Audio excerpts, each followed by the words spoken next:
de la ville de Belfort. Alors je tiens tout d'abord à remercier tous les militants du territoire de Belfort, du pays de Montbéliard, du pays d'Héricourt, de Mulhouse, mais aussi les équipes descendues de Paris et sans qui cet événement n'aurait pas été possible. Alors ce soir, nous avons l'honneur et le plaisir d'accueillir deux de mes anciens collègues de l'Assemblée nationale, Madame la vice-présidente de l'Assemblée nationale, députée de Seine-Saint-Denis, Nadège Abou-Mongoli,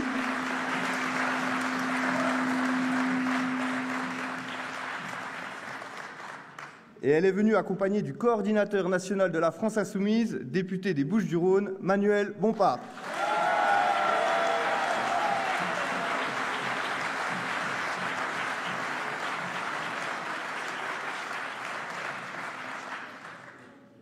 Alors je dois vous avouer que ça me fait vraiment plaisir que nous les recevions ce soir, car ces dernières semaines, nous n'avons pas été épargnés à Belfort avec un défilé de réactionnaires de droite invités par nos élus locaux. Alors pour commencer, nous avons eu la visite du ministre de l'Intérieur, ou plutôt du sinistre de l'Intérieur, Bruno Retailleau,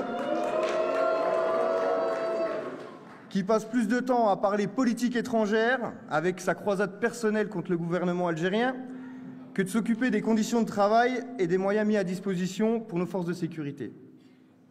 Puis nous avons eu la visite du donneur de leçons au niveau Champions League, celui pour qui l'État dépense toujours trop d'argent dans nos services publics, sauf quand il s'agit de financer des dîners à 100 000 €, soit 1 100 € par personne, rendez-vous compte, le dénommé Laurent Wauquiez. Alors ce soir, pour contrebalancer les discours des réactionnaires de la droite extrême et apporter un peu plus de hauteur de vue et sortir du triptyque immigration, islam et assistanat, des discours wokistes de Wauquiez, vous aurez compris le jeu de mots, nous allons parler de démocratie et 6e République. Nous le constatons toutes et tous, notre République, notre 5e République, est à bout de souffle. L'abstention bat des records. À certaines élections, moins d'un électeur sur deux se déplace aux urnes, et quand les gens se déplacent, ils ne sont pas écoutés. Les puissants acceptent le vote du peuple uniquement quand ça les arrange. Déjà en 2005, les néolibéraux ont piétiné la souveraineté populaire. Les Français avaient voté non par référendum au projet de traité constitutionnel européen qui fut quand même adopté 3 ans plus tard contre la volonté du peuple par Nicolas Sarkozy. Et en juillet 2024, rebelote, alors que le nouveau Front populaire est arrivé en tête des élections législatives anticipées, le monarque Macron Ier n'a pas tenu compte du résultat et, comme si de rien n'était, comme si la souveraineté populaire n'était qu'un vain mot pour lui, il a préféré nommer comme Premier ministre Michel Barnier, issu des Républicains, parti arrivé en 5e place des élections. Alors bon, ce dernier n'a pas fait long feu, il n'a pas passé l'hiver. Censuré par les députés du nouveau Front populaire, et je pense que Nadège et Manuel auront des choses à dire là-dessus. Et voilà que Macron Ier récidive en nommant cette fois-ci l'homme qui n'est jamais au courant de rien. Que ce soit lors des histoires de détournement de fonds des assistants parlementaires du MoDem au Parlement européen, ou alors des violences psychologiques, physiques ou sexuelles envers des enfants dans l'établissement d'enseignement privé Notre-Dame de Pétaram, Monsieur au courant de rien, Monsieur François Bayrou.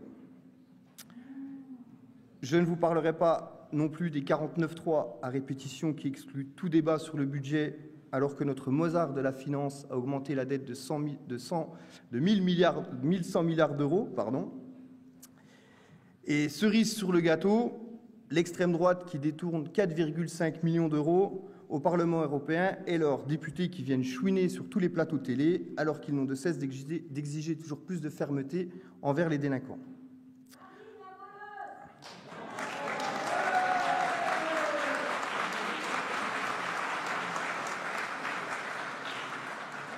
Remise en cause de la justice, de l'état de droit, des associations écologistes et de tout ce qui ne va pas dans leur sens. Faites ce que je dis mais pas ce que je fais. Fort avec les faibles, faible avec les forts, voilà ce qui caractérise la droite et l'extrême droite. Alors ce spectacle est désespérant, et si on cherchait à dégoûter nos concitoyens de la vie politique, on ne s'y prendrait pas autrement. C'est pour cela qu'à la France Insoumise, nous souhaitons changer les règles du jeu et donner de nouveaux droits aux Français en passant à une 6e République qu'il nous faudra écrire avec les Français et pour les Français. Nous voulons redonner tout son sens à la démocratie et redonner le pouvoir au peuple. Des mesures telles que le référendum d'initiative citoyenne ou encore la possibilité de révoquer les élus en cours de mandat. Des nouveaux droits, que ce soit au niveau national ou au niveau local. Et les élections municipales qui auront lieu dans 11 mois, maintenant, seront une bonne occasion de faire des propositions qui iront dans ce sens, avec par exemple la possibilité de donner aux citoyens la possibilité de soumettre un sujet au conseil municipal si une pétition réunit au moins 5% des habitants. Accorder le droit de vote aux mineurs de plus de 16 ans et aux étrangers résidant sur le territoire communal lors de votations citoyennes. Garantir un véritable contrôle citoyen de la gestion des services publics locaux, notamment en ouvrant la commission consultative des services publics locaux à toutes les associations et aux citoyens qui le souhaitent. Et aussi, et surtout, l'exemplarité des élus, en exigeant que les élus publient tous leurs rendez-vous avec les représentants d'intérêt privé, qu'ils refusent les cadeaux, les gratifications, les avantages en nature de toutes sortes venant d'entreprises et qu'ils signent la charte anticorps.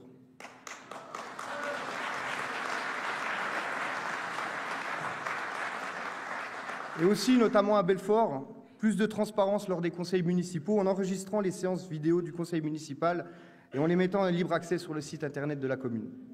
Alors ça, ce sont des exemples de mesures que nous proposerons et appliquerons si les Belfortains et les Belfortaines le souhaitent afin de rétablir la confiance entre le peuple et ses représentants et afin de redonner envie à nos concitoyens de s'engager en politique, car la politique doit être l'affaire de toutes et tous. C'est pour cette raison que nous allons continuer notre campagne d'inscription sur les listes électorales, car encore beaucoup trop de personnes sont mal ou pas inscrites sur les listes, que nous continuerons d'aller à la rencontre des Belfortains et des Belfortaines pour se saisir des problématiques qu'ils rencontrent au quotidien. Alors la tâche ne sera pas facile à Belfort. Le camp macroniste Renaissance et Modem appelle déjà à faire alliance avec les Républicains pour nous faire barrage. La droite LR, qui pendant des années a critiqué les politiques de Macron, et les macronistes qui n'étaient plus ni de gauche ni de droite se retrouveront certainement pour appliquer toujours les mêmes politiques au détriment des Belfortains et notamment des classes moyennes et des plus précaires. Les ennemis d'hier seront les amis de demain, sans ligne politique, sans vision politique, si ce n'est toujours plus d'austérité, mais avec comme unique objectif de faire battre la gauche de rupture et écologiste qui souhaite changer le quotidien des gens. Quant au Rassemblement national, il a déjà annoncé qu'il présentera une liste à Belfort. Or, pour nous, il est temps de mettre un terme à la municipalité de droite LR et il est hors de question de laisser notre ville aux mains de l'extrême droite.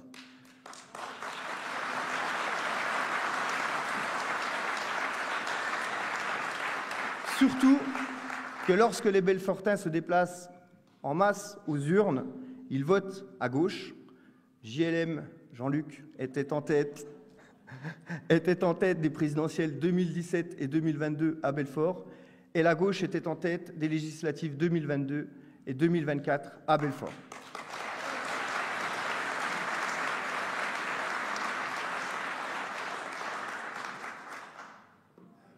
Quant au bilan de la droite, au bout de 2 mandats, on l'a tous constaté, 4 000 habitants en moins à Belfort, un taux de pauvreté qui a grimpé à 29%, bien au-dessus de la moyenne régionale et nationale, des promesses d'emploi qui reviennent à chaque campagne électorale mais qui n'engagent que ceux qui y croient, une politique sociale au rabais, un faux semblant de participation citoyenne, l'arrêt de construction de logements sociaux abordables au plus grand nombre pour privilégier les projets immobiliers privés hors de prix. Donc nous serons là, la France insoumise sera présente aux élections municipales à Belfort.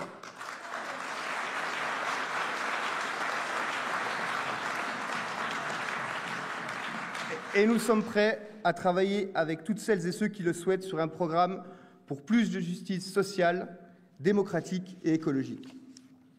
Un programme que l'on souhaite co-construire avec les Belfortains, les associations, les mouvements citoyens, les syndicats et toutes les forces vives de notre ville. Que ce soit au niveau national ou à Belfort, la France insoumise sera présente et n'en déplaise à certains. Et afin d'entamer ce changement, d'enclencher cette dynamique, nous avons besoin de vous. Rejoignez-nous, engagez-vous pour votre ville. Ensemble, une autre ville est possible, un autre monde est possible. Merci à vous.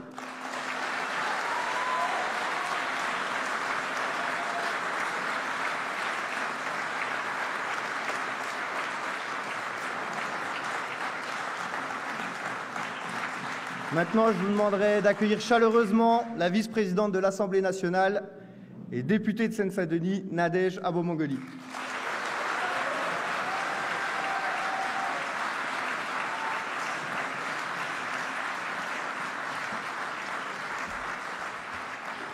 Alors bonsoir Belfort, merci de nous accueillir, c'est un honneur pour moi, c'est une joie, vous savez peut-être, mais que je suis la députée à l'Assemblée nationale dans le groupe parlementaire insoumis qui suit Belfort, qui accompagne Belfort dans toutes ses luttes et ses combats. Et bientôt, alors manifestement ce ne sera pas à l'Assemblée qu'on se retrouvera, mais peut-être à la municipalité de Belfort, en tout cas je vous le souhaite. Ce meeting tombe bien aujourd'hui parce que c'est un anniversaire dans notre vie politique. Je ne sais pas si vous le savez, mais le 29 avril 69, le général de Gaulle, après avoir perdu un référendum sur le Sénat, démissionnait de la présidence de la République. Le général de Gaulle est un exemple à suivre. Le référendum ne portait pas sur sa politique, mais le général de Gaulle en tira les conséquences. Quand le peuple dit non à votre politique, quelles qu'en soient les circonstances, il faut partir, il faut dégager, et ainsi il démissionna. Alors évidemment, aujourd'hui, en 2025, on n'est plus dans le temps de la dignité politique. Ce temps-là est révolu manifestement. Nous avons un président de la République battu par 2 fois dans les urnes et qui pourtant est toujours là. Nous avons bien failli d'ailleurs faire arriver une loi pour le sortir, mais c'est Marine Le Pen qui l'a sauvé en conférence des présidents. Nous avons un mouvement présidentiel minoritaire et qui pourtant gouverne. Nous avons une politique de destruction des services publics et de nos conquis sociaux comme l'indemnisation du chômage. Une retraite à 64 ans qui est massivement rejetée. 93% à l'époque des citoyens étaient contre. Aujourd'hui, un récent sondage de l'IFOP nous dit que 2/3 des Français rejettent cette politique. Et pourtant, elle est appliquée. On invente même pour se refaire la cerise des conclaves. Un terme religieux, en fait, ça indique bien que les promesses n'engagent que ceux qui y croient. Ce gouvernement n'est pas légitime et d'ailleurs, il faut vraiment jamais cesser de le dire. Et donc, quand nous avons la possibilité de le dire, c'est-à-dire voter la censure, il faut le faire. Petit message personnel à celles et ceux qui n'ont pas fait il y a encore quelques semaines. La Ve République, évidemment, lorsqu'elle agonise, elle entraîne des régressions de plus en plus fortes. Et donc, c'est parce que, en fait, Macron, s'il fait ça, c'est parce qu'il a les outils pour le faire. Ce sont vraiment les outils de la Ve République. Ça fait plus de 60 ans que le peuple subit en réalité un régime quasi monarchique et Macron a poussé tout cela à son paroxysme. Il y a une distance, évidemment, qui se met en place entre le peuple et ses représentants. Et seuls nous, la France insoumise, nous battons contre cela. D'ailleurs, dès 2017, nous souhaitions, c'était un mot d'ordre, une constituante pour arriver à cette 6e République. Étape après étape, et vous le voyez, ce régime autoritaire se met en place. Je prends un exemple très récent.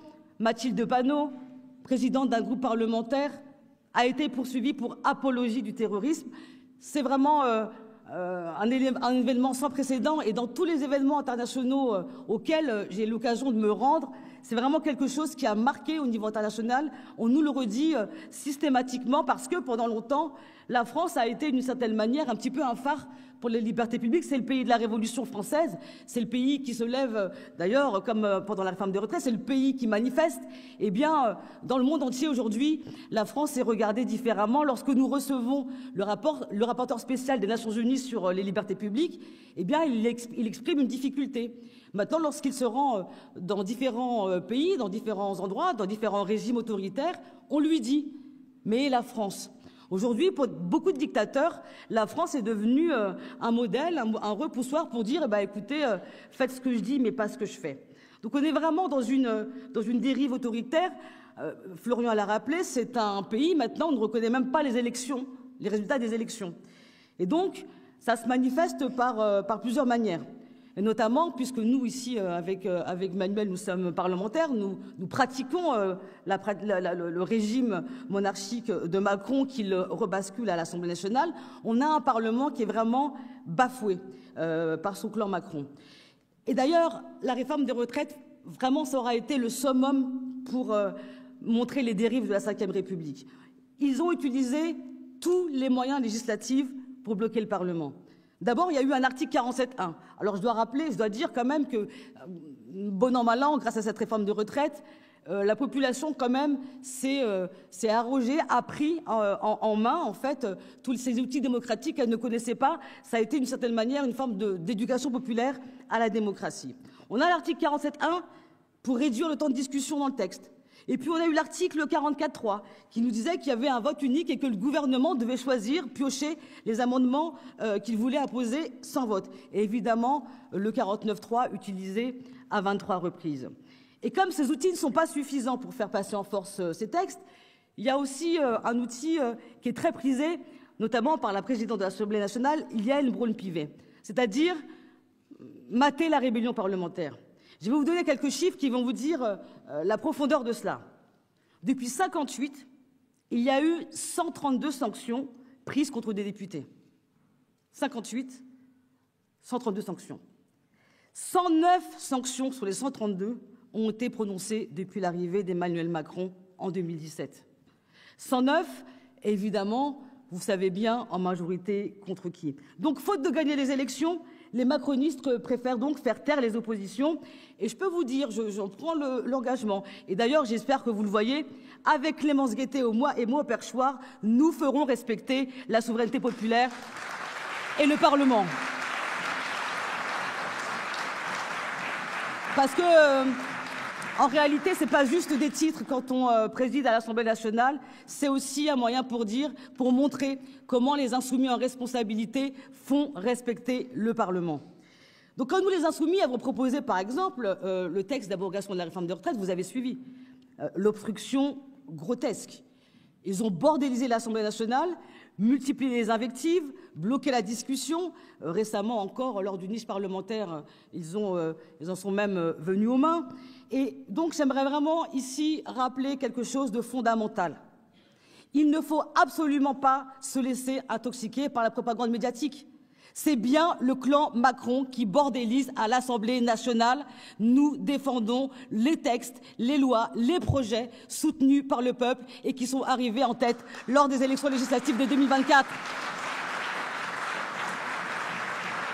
Et je dis bien propagande médiatique, car plus le temps passe, plus notre pays se transforme d'une certaine manière en plutocratie. La plutocratie, c'est le gouvernement par les riches, aidé par des médias aux mains de quelques-uns et qui défendent évidemment les intérêts économiques d'une petite caste.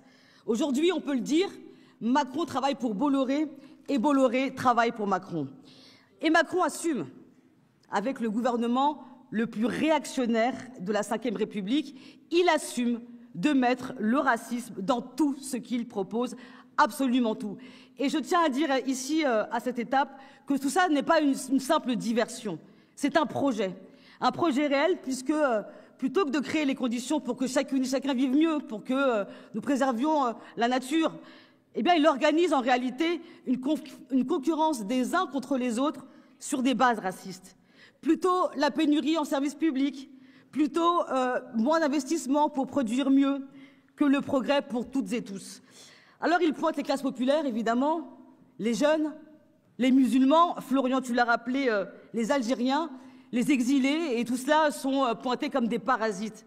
Or, les parasites, ce sont bien ceux qui se gavent. Tout à l'heure, nous avons vu des syndicalistes de l'industrie automobile. Les parasites, ce sont ceux qui se gavent d'aide publique et qui ensuite licencient, comme ici dans le pays de Montbéliard. Et donc, c'est contre eux que nous nous battons au quotidien.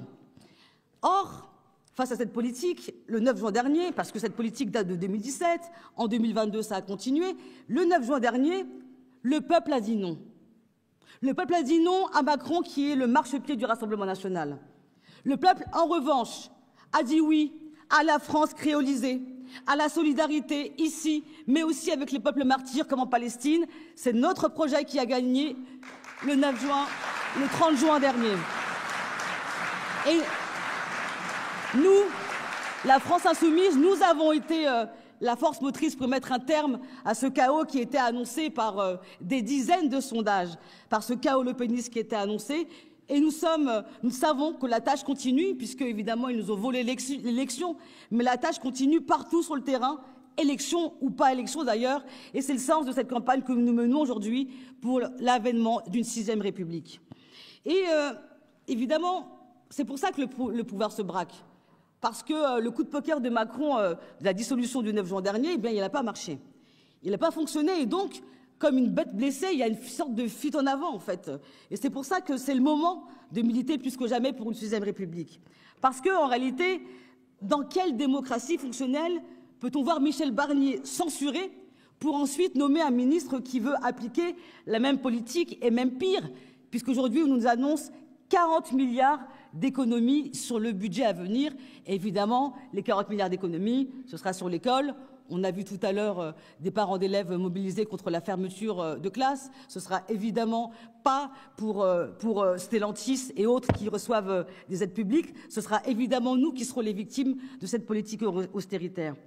Dans quelle démocratie fonctionnelle peut-on voir que depuis 3 ans sans voter le budget démocratiquement débattu en temps normal? C'est vraiment une aberration et je vous le dis par ailleurs, ça fait vraiment la honte de la France au niveau international. Dans quelle démocratie fonctionnelle, tu l'as évoqué Florian, Monsieur Bayrou ment à plusieurs reprises devant des centaines de députés, parce que la première fois qu'il a été interrogé par notre collègue Paul Vannier sur Betaram, l'hémicycle était plein. Et nous avons, à travers Paul Vannier, porté la voix des victimes de Betaram, à travers 3 questions au gouvernement. Et 3 questions au gouvernement, il a menti. Et j'aimerais bien qu'on félicite Paul Vannier parce que, avec sa pugnacité, il a arraché une commission d'enquête parlementaire. Et le 14 mai prochain, François Bayrou devra répondre. Et devant la commission parlementaire, il faut prêter serment. Aurore Berger, qui a menti sous serment, le sait très bien puisqu'elle est poursuivie. Pour cela, pour avoir menti dans le cadre de la commission d'enquête sur les crèches privées. Eh bien, M. Bayrou devra rendre des comptes pour les victimes de Betaram, parce que, évidemment, on est dans un déni. Et d'ailleurs, à mon avis, c'est peut-être pour ça qu'en fait, le Premier ministre souhaite qu'il n'y ait pas de session parlementaire au mois de juin et au mois de juillet. À mon avis, c'est parce qu'il souhaite enterrer quelques sujets, et celui-là n'est pas des moindres. Alors, je vous parlais de Paul Vannier, parce que c'est un exemple pour vous dire que partout, on est dans tous les combats, sous les injures, on tient la tranchée. Et évidemment, on tient la tranchée grâce à vous, les militantes et militants, aussi qui nous soutenez, qui faites des campagnes de terrain acharnées, parce que l'idée, évidemment, c'est de ramener le peuple à la politique. Mais pour cela, nous devons évidemment déjouer un certain nombre de pactes non dits. Je voudrais d'abord parler du pacte raciste entre Le Pen et Macron. Et c'est un pacte qui est plus clair que jamais. Vous le voyez, Macron, ses ministres, ses députés, ses porte-paroles reprennent à la fois les mots et les projets de l'extrême droite. Un jour, on parle de submersion migratoire. L'un de ses députés avait même parlé, il y a de cela 1 an, de régression vers les origines ethniques, en reprenant d'ailleurs les mots de Retailleau à l'époque. Nous avons également une offensive grave contre le droit du sol, qui est un acquis non seulement de la République, mais un acquis historique dans ce pays. Évidemment, pour parachever le tout, on nous parle maintenant de préférence nationale pour les prestations sociales. Et enfin, un débat sur l'identité française, dans lequel, évidemment, nous ne sommes pas engouffrés, non pas comme certains, que j'ai vu le Parti socialiste s'y prêter, et je pense que c'est une erreur fondamentale. Un exemple encore très récent. En Seine-Saint-Denis, le journal Les Jours nous a parlé d'un fichage des étrangers dès lors qu'ils étaient arrêtés, qu'ils aient commis un délit pour lequel ils soient condamnés ou non. Et donc ça, évidemment, c'est des directives données par le clan Macron parce que, évidemment, le poisson pourrit toujours par la tête. Il est en train de préparer l'arrivée de Le Pen au pouvoir. Enfin, de Le Pen, on ne sait pas. Elle ne sera pas candidate. Nous, on le sera, évidemment, un peu comme les insoumis de Montbéliard ici. Nous serons candidats à l'élection présidentielle. En tout cas, de leur côté, on ne sait pas. D'ailleurs, on l'a vu que l'annonce de cette condamnation de Marine Le Pen n'a pas été suivie de critiques très fortes. Nous, on bouge une oreille au sein de l'hémicycle, ça monte dans les tours. Et là, on a constaté que la réaction était très timide. Et évidemment, quand je dis qu'il prépare l'arrivée de Le Pen, en fait, il la souhaite. D'ailleurs, la dissolution, c'était un petit peu ça. C'était un peu une cohabitation qu'il souhaitait. Et c'est normal, puisque c'est l'achèvement de toute une série de mesures contre nos libertés publiques. Depuis 2015, les lois sur l'état d'urgence, la loi sur la sécurité intérieure, la loi de lutte contre le terrorisme, aujourd'hui une loi contre le narcotrafic qui ne résout absolument rien, loi sur la sécurité globale, loi séparatisme, loi sur le renseignement, évidemment, loi raciste sur l'immigration.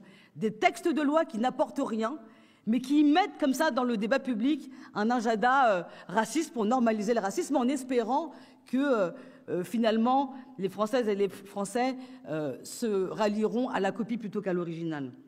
Il faut d'ailleurs se souvenir de Macron en campagne en 2017 pour voir le chemin parcouru. Je ne sais pas si vous vous souvenez, à l'époque, on parlait de laïcité inclusive, de regain démocratique, alors que là, maintenant, on a 23-49-3, de porter haut par la voie de la justice et de la liberté. Et 8 ans plus tard, qu'est-ce qu'on nous dit? Là, il y a encore 2 mois, j'étais ici dans une réunion publique sur les questions de santé. On nous explique que s'il y a un trou dans les caisses de l'hôpital public, c'est à cause de Mamadou. On a maintenant des ministres qui nous expliquent que la Ligue des droits de l'homme ou Anticorps, qui lutte contre la corruption, sont des adversaires, des islamo-gauchistes. Et évidemment, que dire sur le génocide qui est commis à Gaza?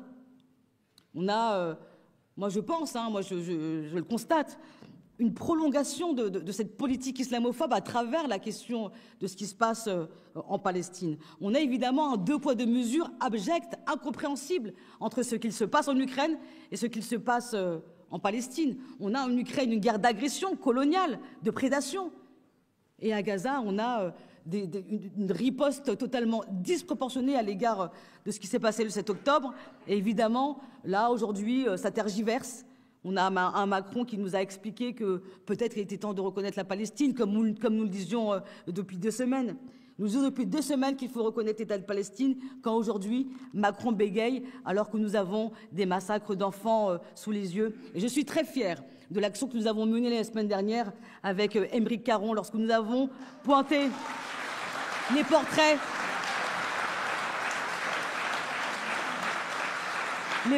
de ces enfants qui n'ont ni nom, ni visage dans le débat public, mais que nous défendons depuis des mois. Finalement, ce que j'aimerais dire, c'est que c'est cette République qui donne tous les outils pour piétiner le peuple. Et donc, il nous faut sortir par le haut de ce marasme démocratique, et c'est le sens de la campagne qui a été lancée par Mathilde Panot et Pierre-Yves Cadalin sur la 6e République. Une 6e République pour mettre fin aux attaques contre le Parlement et les choix du peuple souverain. Pour instaurer la règle verte, par exemple, aussi pour mettre des critères, des règles écologiques au sein même de notre Constitution. Une 6e République pour faire émerger une économie de la paix plutôt qu'une économie de la guerre qu'ils nous promettent. Ils font la guerre ici, la guerre aux pauvres, et veulent faire la guerre au monde entier à l'extérieur. Eh bien, c'est une méthode que nous proposons avec cette constituante. Parce que, en 1958, lorsque la Constitution a été rédigée, elle a été rédigée en chambre. Quelques ministres ont fait les règles. Nous, ce que nous voulons, c'est que le peuple décide pour lui et pour lui-même. Il y a urgence. Et il y a urgence parce qu'on constate qu'il y a une grève civique aujourd'hui dans ce pays. Florian, tu l'as rappelé, lorsque les classes populaires, celles qui sont le plus concernées par les politiques de tabassage social qu'ils nous mettent, eh bien, lorsqu'elles se mobilisent, nous pouvons gagner. Et nous devons nous surmobiliser davantage même qu'en juin 2024, parce que le danger est là, je l'ai dit, évidemment la politique raciste du Rassemblement national, mais aujourd'hui, davantage la politique raciste, antisociale, réactionnaire d'un clan Macron radicalisé qui est dans une fuite en avant. Et donc, c'est bien lorsque le peuple se mobilise que nous pouvons mettre en place des politiques, un gouvernement d'égalité, de justice sociale pour bâtir une 6e République féministe, laïque. Et si nous arrivons à cela, je pense que nous aurons répondu à l'appel du 10 avril 2022 lancé par Jean-Luc Mélenchon, faire mieux.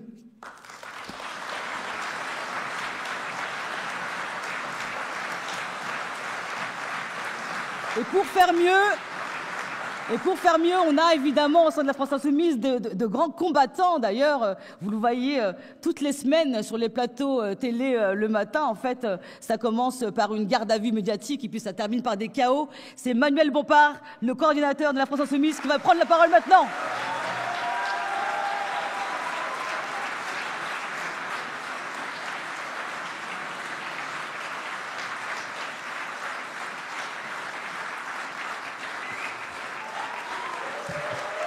Merci beaucoup.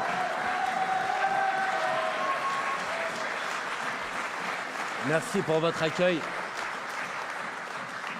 Merci pour votre accueil. Merci pour votre présence ce soir à Belfort. Et à mon tour, après Florian avant moi, avant Nadège avant moi, je voudrais, et c'est pas juste une forme obligée ou obligatoire, je voudrais remercier les militantes et les militants de la France Insoumise, du territoire de Belfort et des départements alentours qui se sont mobilisés pour préparer ce meeting et cette réunion publique, parce que dans ce contexte, on a besoin plus que jamais d'avoir des moments, ce sont des moments où on peut échanger, faire le point sur la situation politique, sur les évolutions, y compris internationales. Les choses bougent tellement vite en ce moment que c'est important d'avoir ces temps pour pouvoir décrypter, faire le point, se mobiliser, se donner de la force ensemble. Et quand on vient comme ça pour un meeting, une réunion publique, bon, on ne fait pas que la réunion publique. On en profite aussi avant cela pour faire le point sur des dossiers locaux, rencontrer des militantes ou des militants, rencontrer des personnes qui portent dans notre département, dans le pays tout entier, des projets qui sont mobilisés sur des luttes. Et avant de parler de 6e République, qui est l'objectif du meeting de ce soir, évidemment, avant de parler de l'actualité dans laquelle se tient cette réunion publique, je voudrais vous dire que ce matin, avec Nadège et Florian, en arrivant dans votre département, nous sommes allés à la rencontre du conseil municipal et des parents d'élèves des communes de Auxel-Haut et de Auxel-Bas qui se mobilisent contre la fermeture d'écoles.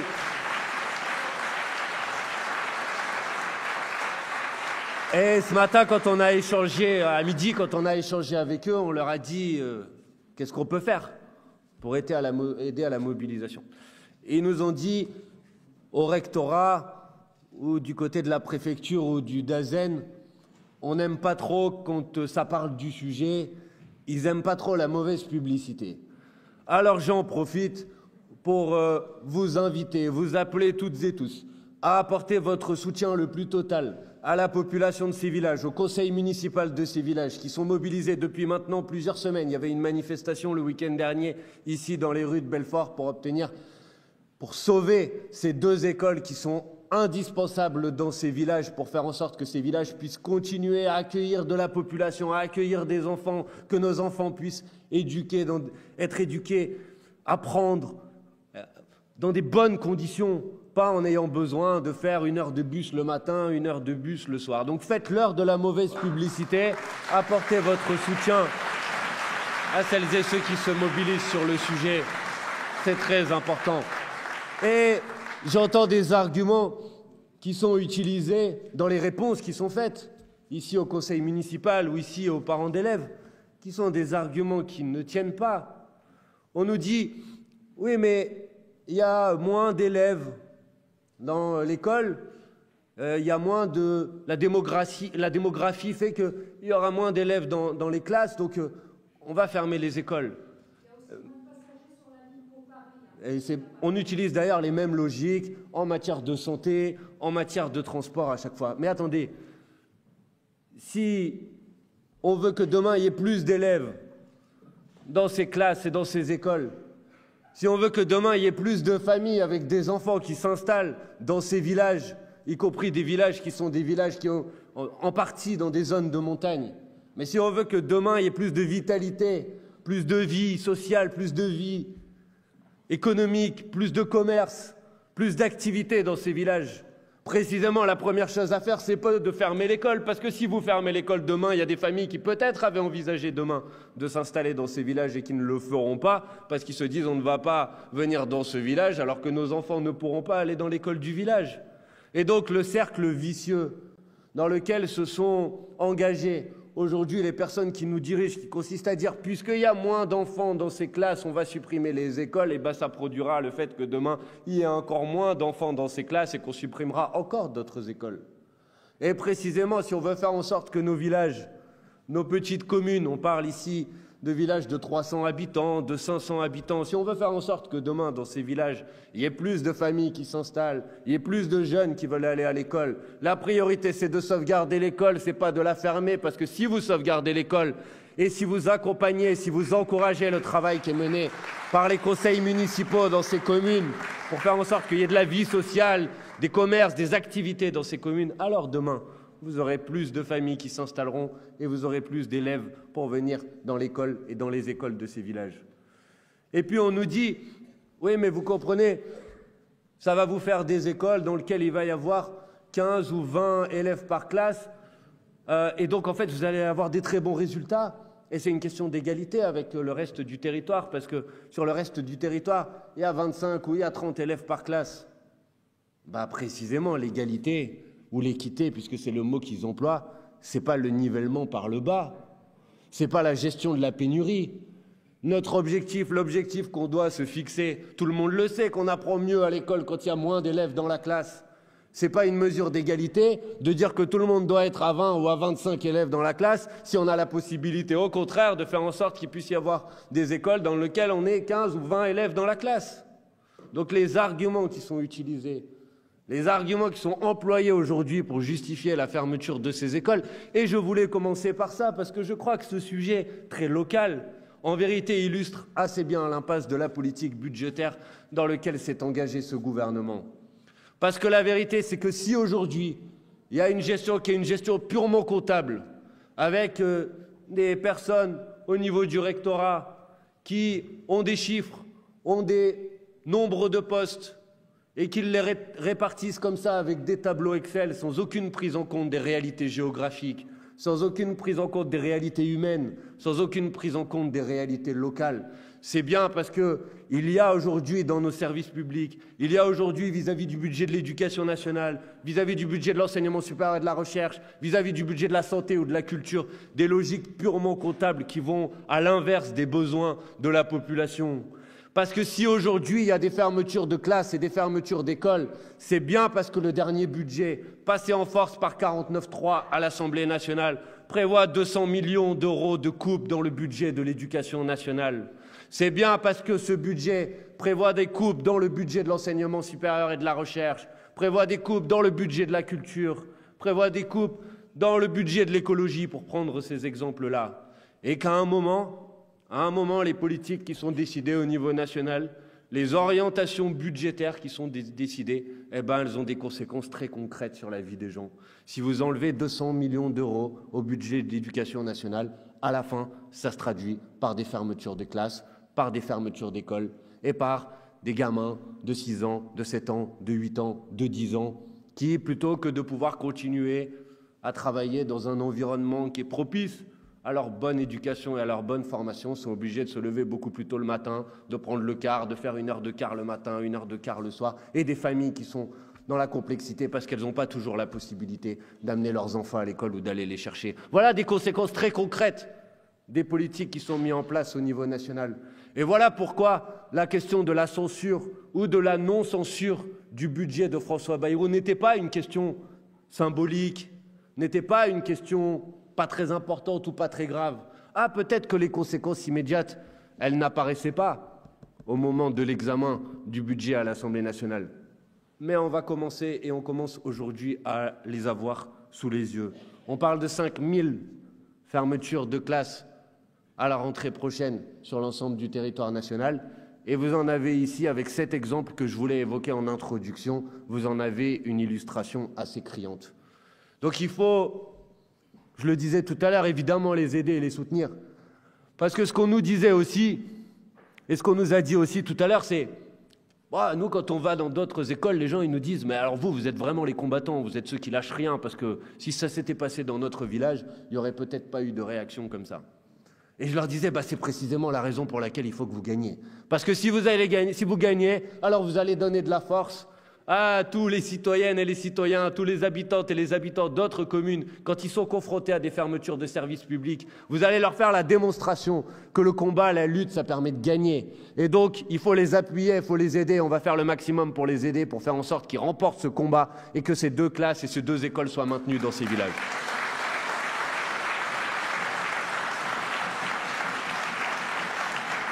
Bon. Vous avez vu que cette actualité budgétaire, elle est particulièrement actuelle, justement, puisque encore ces derniers jours, là, je vous parlais du budget de 2025, mais encore ces derniers jours et encore ce matin, le Premier ministre François Bayrou organisait une réunion pour échanger sur présenter les orientations budgétaires pour le budget de l'année prochaine, c'est-à-dire le budget de l'année 2026. Budget qui, normalement, devrait être examiné à l'Assemblée nationale à partir du mois de septembre. Et François Bayrou nous dit, nous sommes en état d'alerte budgétaire. Nous avons 5,4% de déficit cette année et donc il va falloir faire encore des efforts supplémentaires par rapport au budget de 2025. Et M. Bayrou, son ministre de l'économie, M. Lombard, nous disent qu'il va falloir faire 40 à 50 milliards d'euros d'économies supplémentaires pour l'année prochaine. Nous sommes en état d'alerte budgétaire, nous dit-il. Moi, honnêtement, quand je me promène dans ce pays, j'ai plutôt l'impression qu'on est en état d'alerte sociale, qu'on est en état d'alerte écologique, quand on sait qu'aujourd'hui, on n'est pas en mesure de respecter les objectifs des accords de Paris, qu'on est en état d'alerte économique, quand on voit la multiplication des plans de suppression d'emplois.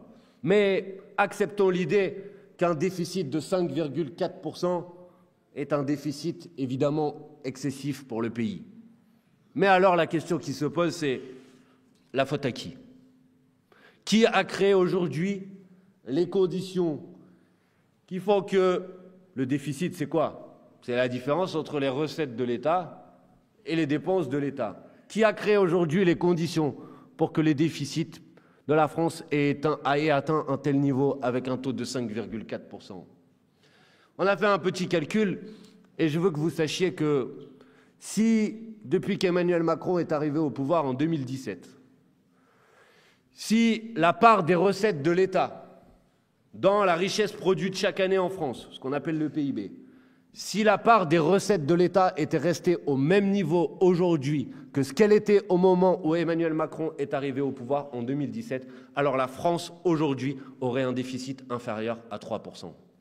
Si Emmanuel Macron n'avait pas décidé par une politique consciente de cadeaux aux plus riches, de cadeaux aux grandes multinationales, de réduire chaque année les recettes de l'État de 60 à 80 milliards d'euros, on aurait aujourd'hui un déficit inférieur à 3%. Et je prends ce chiffre volontairement, puisqu'à longueur d'antenne, on nous dit que les règles européennes nécessitent normalement d'avoir un déficit inférieur à 3%.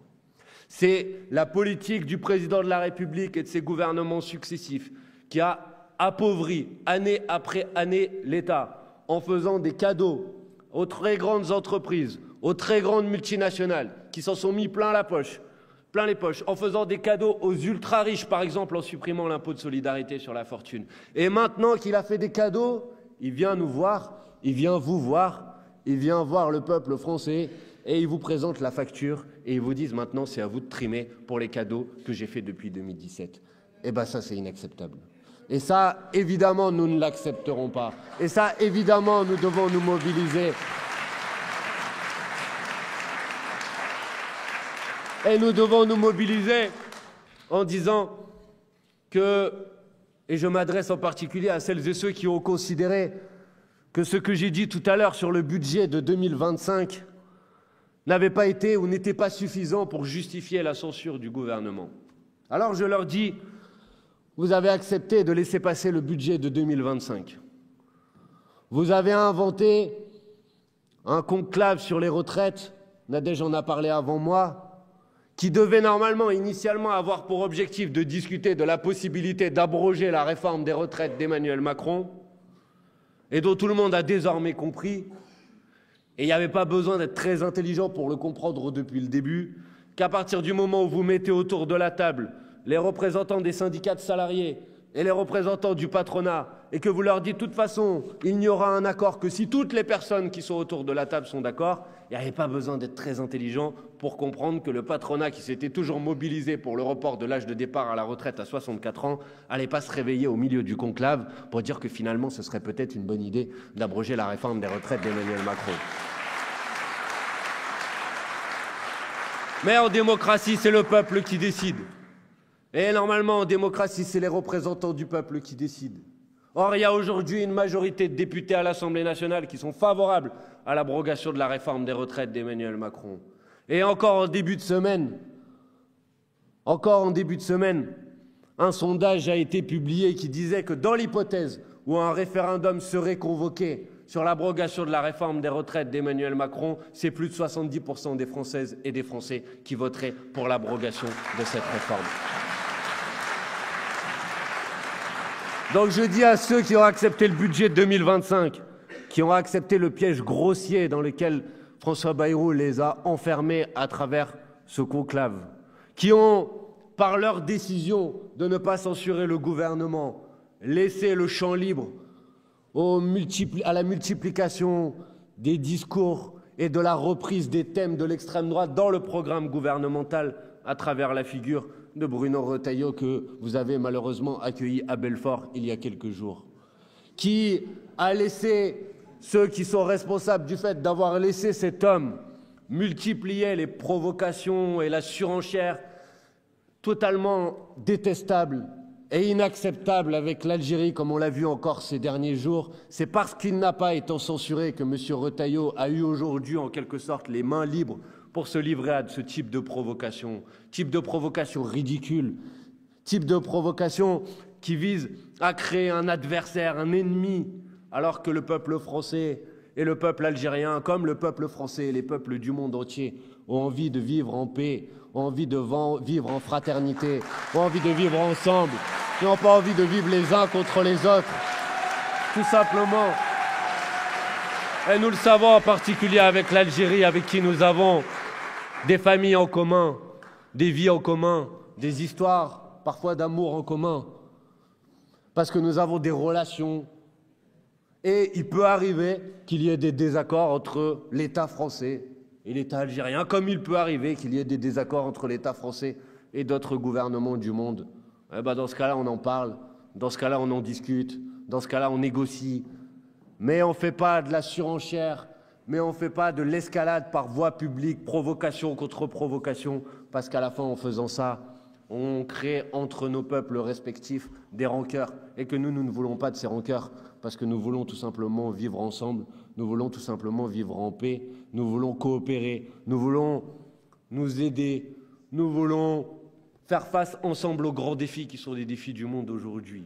Bref, à tous ceux qui ont jugé que l'entourloupe sur les retraites, le budget de 2025 ou les provocations racistes et insupportables de M. Retailleau n'étaient pas suffisants pour censurer le gouvernement, peut-être qu'au moins maintenant que le ministre François Bayrou, Premier ministre François Bayrou nous annonce que ça va être encore 40 à 50 milliards d'euros de coupes supplémentaires, c'est-à-dire quasiment le budget de l'éducation nationale qu'on va retirer du budget de l'État d'ici à l'année prochaine, peut-être qu'enfin ils vont comprendre qu'il est temps d'empêcher ce gouvernement de continuer à nuire.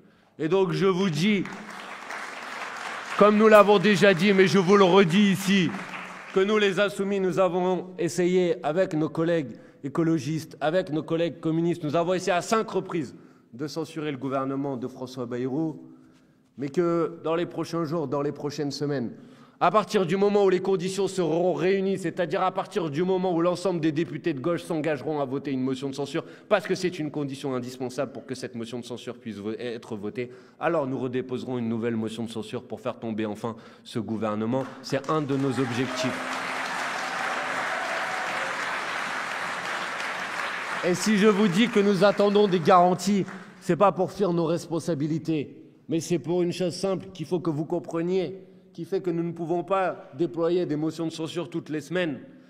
Parce qu'en fait, il existe à l'Assemblée nationale 2 manières de pouvoir déposer des motions de censure. Il y a les motions de censure qu'on appelle 49.3, qui sont la réponse que les parlementaires peuvent apporter à l'utilisation par le gouvernement de l'article 49.3 pour passer en force un texte de loi ou un budget. C'est ce que nous avons fait quand Bayrou a utilisé le 49.3 pour tenter de passer en force le budget de l'État ou le budget de la sécurité sociale. Et puis il y a un deuxième type de motion de censure qu'on appelle les motions de censure 49.2, qu'on peut, il faut 58 députés pour les déposer, qu'on peut déposer librement sans texte, qui sont des motions de censure qui consistent à dire le gouvernement a fait déjà trop de mal, il doit être dégagé. Mais ces motions de censure, elles sont très fortement encadrées par la Constitution et en vérité, on a la possibilité que de n'en déposer que 3 pendant toute la session parlementaire commençant au mois d'octobre dernier et va se terminer au mois de juin. Or, il se trouve que nous, les députés insoumis, nous avons déjà utilisé 2 motions de censure 49.2, une au moment du discours de politique générale de Barnier et une au moment du discours de politique générale de Bayrou. Parce qu'alors, ce n'était pas les motions de censure qui répondaient à l'utilisation par le gouvernement d'un article 49.3, mais bien des motions de censure spontanées, des motions de censure hors texte. Donc en fait, il nous reste à nous, les insoumis, une seule possibilité, jusqu'au mois de juin, pour censurer ce gouvernement. Et donc si je vous dis que nous avons besoin de garanties, c'est que nous n'allons pas gaspiller une cartouche pour rien, sachant qu'après on se rendrait en quelque sorte impuissant de pouvoir à nouveau proposer la censure du gouvernement. Donc nous attendons une réponse claire et nous attendons des garanties claires que l'ensemble des députés de gauche s'engagent à voter la motion de censure que nous pourrions déposer avec toutes celles et ceux qui veulent que nous la déposions ensemble. Et alors, la motion de censure, elle est prête. On est prêt à la déposer sur le bureau de l'Assemblée nationale et à renverser ce gouvernement. Et parce que vous savez comme moi que la solution ne sera pas que institutionnelle. Je veux profiter de cet instant pour vous appeler à vous mobiliser très largement contre la guerre sociale que ce gouvernement veut nous mener, pour la paix, à l'occasion de la journée du 1er mai prochain, journée internationale de la lutte des travailleuses et des travailleurs, journée à laquelle nous participons évidemment chaque année, mais qui peut prendre cette année une signification particulière, une importance particulière, dans un contexte de bouleversement à l'échelle internationale, au moment où la guerre menace dans différentes zones du monde, au moment où en France, le gouvernement a l'intention d'utiliser cette situation internationale pour nous imposer une politique que nous ne voulons pas, notre devoir est un devoir de mobilisation populaire. Notre devoir est un devoir aussi de riposte face à la multiplication des discours racistes et des discours fascistes dont parlait Nadège Abomangoli tout à l'heure. Notre devoir est un devoir de riposte, d'être les plus nombreux et les plus nombreuses possibles dans la rue le 1er mai prochain. Alors notez la date sur le calepin, parlez-en autour de vous, faisons une démonstration de force, soyons des centaines de milliers de personnes dans la rue le 1er mai prochain. Bref, je vous disais, il faut faire tomber ce gouvernement. Évidemment, ce n'est pas juste pour faire tomber ce gouvernement, c'est pour pouvoir ensuite développer, déployer une logique politique, une politique alternative, une politique qui part d'abord des besoins de la population, une politique qui ne soit pas une politique de l'économie de la guerre généralisée, mais au contraire, qui s'appuie sur l'économie qui permet de satisfaire les besoins du peuple. Et si j'ai dit tout à l'heure que la responsabilité du déficit que connaît aujourd'hui le pays incombe d'abord en premier lieu aux macronistes, et y compris au gouvernement précédent, qui petit à petit ont vidé les recettes de l'État, si cette responsabilité elle leur appartient aujourd'hui, je veux vous convaincre aussi qu'une politique qui consiste dans cette situation telle qu'elle est aujourd'hui, de continuer sur la même logique économique, c'est-à-dire de considérer que la réponse à cette situation, elle passe par le refus de mettre en place et d'aller chercher des nouvelles recettes, mais au contraire par une politique exclusivement tournée sur la baisse de la dépense publique, c'est là aussi un cercle vicieux qui va nous amener dans le mur. Parce que l'expérience, la connaissance économique, mais aussi l'expérience des situations internationales similaires a déjà démontré que quand l'activité économique se contracte, si la politique nationale consiste à favoriser encore et à encourager encore cette réduction de l'investissement et cette réduction de la dépense publique, alors les effets sur l'économie sont des effets de contraction et de récession encore plus importantes. Je ne veux pas vous donner trop de chiffres, mais je me rappelle qu'au moment du débat sur la censure du budget, on nous disait « mais vous êtes irresponsable de vouloir censurer le gouvernement parce qu'on a besoin d'un budget. Et si on n'a pas de budget, vous vous rappelez, ça va être le chaos, ça va être la crise. les taux d'intérêt sur les marchés financiers vont exploser. Bizarrement, il n'y a personne qui a remarqué qu'ils ont augmenté alors qu'il y a un budget. Et on nous disait, la croissance, ça va être une catastrophe. Et la vérité, c'est qu'il y a un institut qui s'appelle l'Observatoire français des conjonctures économiques qui a fait la différence entre, si on était resté, vous savez, dans le régime de la loi spéciale, c'est-à-dire on avait prolongé le budget de 2024 pour 2025, la différence entre cette situation et la situation avec le budget adopté en force par 49.3 de Bayrou. Et l'OFCE nous dit que le budget Bayrou a coûté 0,4 points à la croissance.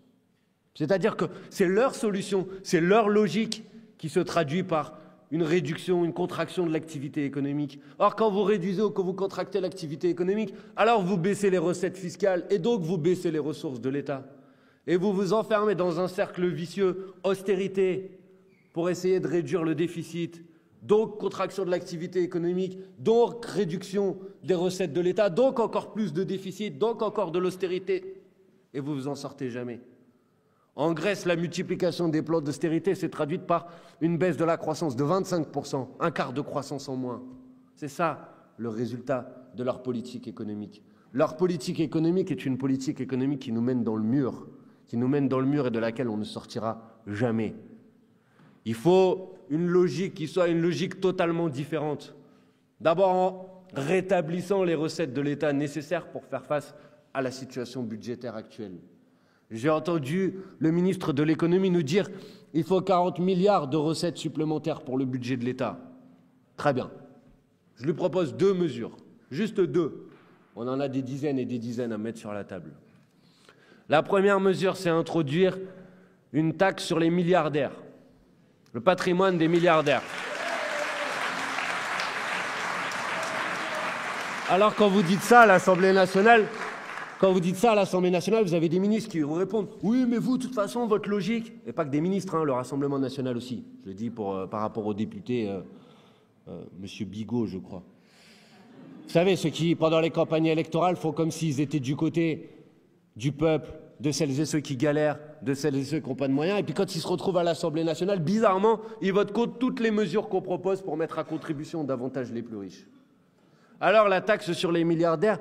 Quand vous proposez ça à l'Assemblée nationale, on vous dit « Oui, mais vous avez que ça comme logique, vous c'est taxer, taxer, taxer, vous voulez aller augmenter les impôts. Non, il ne faut pas augmenter les impôts, il ne faut pas augmenter les impôts. » Et puis il y a des gens qui regardent la télé et qui se disent « Bah ça c'est bizarre, pourquoi les insoumis ils proposent de nous augmenter nos impôts ?» Donc je précise. La taxe sur les patrimoines des milliardaires concerne exactement et très précisément en France 147 personnes. Je forme l'hypothèse qu'il n'y en a aucune de ces personnes dans cette salle aujourd'hui. Donc je vous rassure, aucun d'entre vous n'est concerné par la mise en place d'une taxe de 2% sur le patrimoine des milliardaires. Par contre, en quelque sorte, vous allez tous en tirer un certain bénéfice, puisqu'une taxe de 2% sur le patrimoine des 147 milliardaires, ça permet de rentrer 14 milliards d'euros par an dans les caisses de l'État. Monsieur Lombard et monsieur Bayrou cherchent 40 milliards.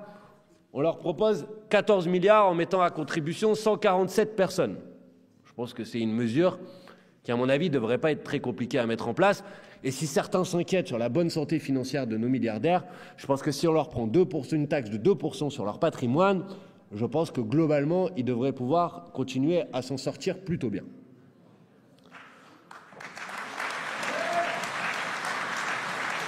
Deuxième mesure qu'on vous propose, et là pareil, il va falloir m'expliquer la logique qui consiste, comment peut-on être contre cette idée.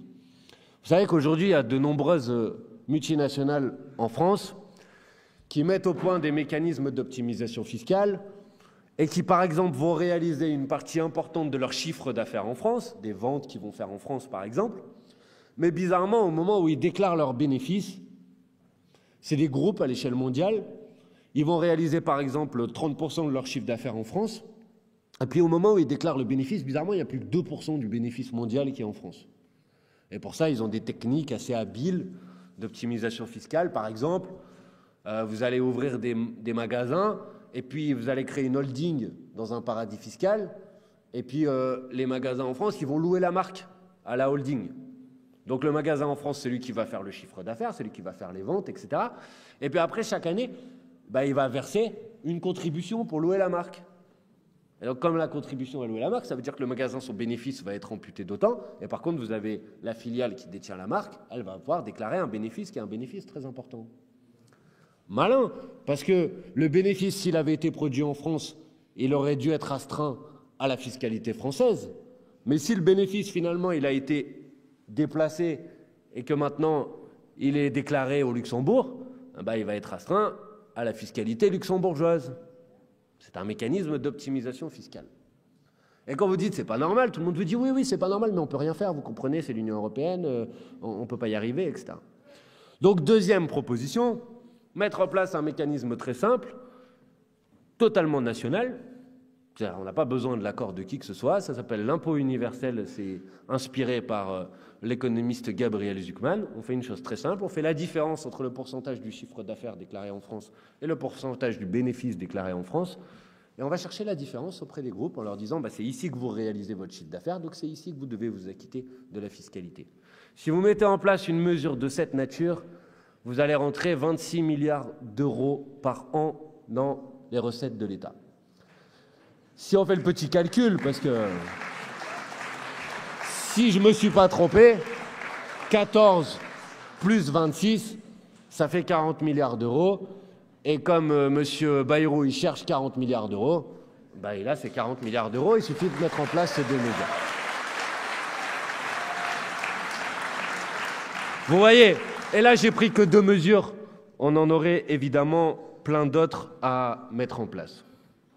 Donc vous voyez, il y a d'autres logiques possibles que celle pour laquelle on va, à longueur d'antenne, nous rabâcher, qu'il n'y a pas d'autre choix, qu'il n'y a pas d'autre solution, que la seule solution possible, c'est de s'attaquer aux dépenses de l'État, que les recettes, on ne peut pas faire plus, etc.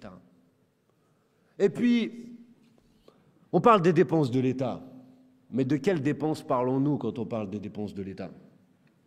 Chaque année, l'État verse 200 milliards d'euros chaque année aux entreprises, en aide aux entreprises, sans aucune contrepartie, sans aucune conditionnalité, sans aucune obligation.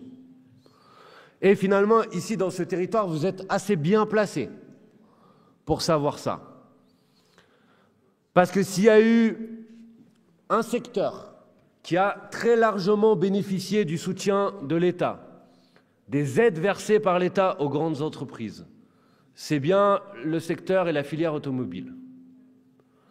Et comment peut-on accepter en France? On en discutait tout à l'heure avec les syndicalistes de l'automobile du pays de Montbéliard. Comment peut-on accepter en France que vous ayez des groupes aujourd'hui qui ont bénéficié d'un plan de soutien à la filière automobile, de crédit impôt recherche, qui ont bénéficié du chômage partiel pris en charge par l'État et qui en bénéficient encore parfois, qui ont donc bénéficié très largement de politiques de soutien de l'État et qui, dans le même temps, détruisent des centaines d'emplois, des milliers d'emplois dans la filière automobile. Dans la filière automobile, on est aujourd'hui à peu près 200 000 emplois. Il y en a 120 000 qui ont été supprimés dans les 15 dernières années. Et on parle de groupes qui ont bénéficié de millions et de milliards d'euros d'aides publiques et qui les ont utilisés pour se les mettre dans les poches, pour les reverser en dividendes aux actionnaires de ces gros groupes-là, et ça s'est traduit par des destructions d'emplois à vitesse industrielle. Alors si on veut parler des dépenses de l'État, Monsieur Bayrou, si on veut parler sérieusement des dépenses de l'État, on arrête de faire semblant, on arrête de criminaliser ou de stigmatiser les fonctionnaires, on arrête de faire croire que c'est les budgets ou les conditions de travail de nos fonctionnaires aujourd'hui qui n'ont pas vu la revalorisation du point d'indice pendant des années et des années. On arrête de faire croire que c'est ça le problème du budget de l'État.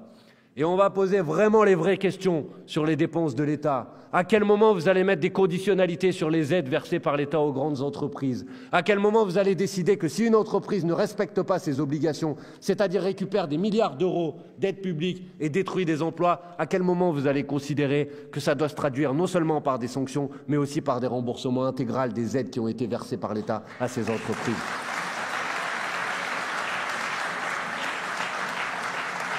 À quel moment on va sortir de cette logique de patrons voyous qui viennent pleurer auprès de l'État en disant c'est difficile, c'est difficile, c'est difficile, donnez-nous de l'argent pour qu'on s'en sorte, et qui, une fois qu'ils ont l'argent, ils oublient les engagements de maintien de l'emploi, Ils décident d'aller délocaliser telle ou telle usine à tel endroit parce qu'à la fin, ça permet d'augmenter leur taux de profit.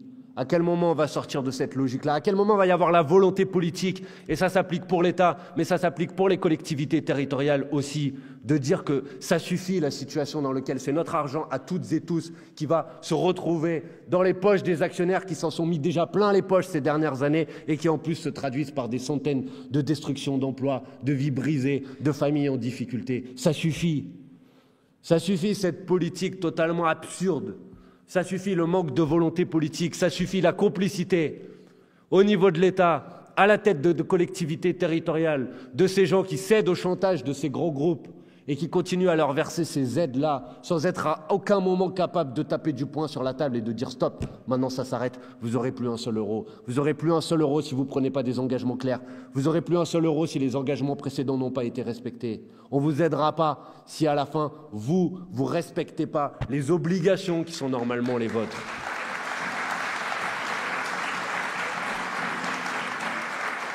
Et finalement, je parlais tout à l'heure de l'absurdité du cercle vicieux austérité, déficit, austérité, déficit.